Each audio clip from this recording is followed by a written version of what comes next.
ஜாதியை பற்றி ரொம்ப ஒசத்தியாக ரொம்ப வீரமாக பேசுகிற ஒரு இடம் இருக்குன்னா அது திருமணம். அங்கே ரொம்ப பேசுவாங்க, பயங்கர ஜாதியெல்லாம் அதில் வந்து பார்ப்பாங்க. ஆனால் அதே ஆட்கள் வந்து ஆஸ்பத்திரியில் நிற்பாங்க பாருங்க ஒரு நாள். அன்றைக்கி ஏதாவது பேசுவாங்களா? நாங்கள் என்ன ஜாதிங்க அப்படின்னு நீங்கள் கேளுங்க, அதை பற்றி பேச மாட்டாங்க.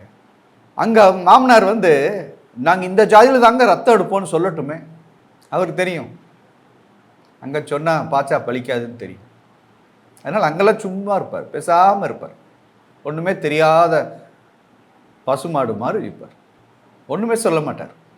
என்ன ஜாதியில் இருந்தால் என்னங்க, ஒரு 1/2 லிட்டர் ரத்தம் கொடுத்தா போதுங்க அப்படி சொல்லுவார், கெஞ்சுவார். ஆனால் அதே ஆள் திருமண பந்தலில் எடுத்துக்கிட்டிங்கன்னா மீசையை முறுக்கிக்கிட்டு அவர் பண்ணுற சேட்டை எல்லாம் ட்ராமா தான், லைஃபே ட்ராமா தான்.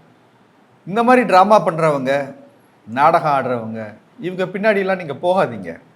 இவங்களுக்குலாம் டாட்டா பை பை சொல்லிட்டு ரியலாக இருக்கிற நிறைய பேர் இருக்கிறாங்க, அவங்களோட நீங்கள் சேர்ந்துக்குங்க. அவங்களோட ஃப்ரெண்ட்ஷிப் மெயின்டைன் பண்ணுங்கள். அவங்களோட சேர்ந்து உயர்வான திங்கிங்குள்ளே போங்க. இந்த மாதிரி தாழ்ந்த திங்கிங்குள்ளே நம்ம ஜாதி, நம்ம மதம், நம்ம ஆள், அவங்க ஆள், இவங்க ஆள், இந்த மாதிரியான சின்ன பேச்சுக்கள் எல்லாம் நம்ம போகக்கூடாது. எல்லாருமே நம்மால் தான்.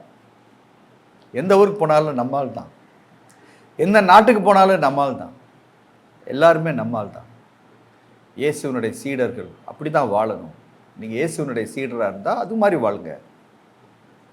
இந்த மாதிரி வாழக்கூடாது பிரியமானவர்களே. அதனால் தைரியமாக ஜாதியை தூக்கி எறிஞ்சிட்டு திருமணம் பண்ணுங்க, ஒன்றும் ஆகாது. கர்த்தர் உங்களை ஆசீர்வதிப்பார். ஆமென்.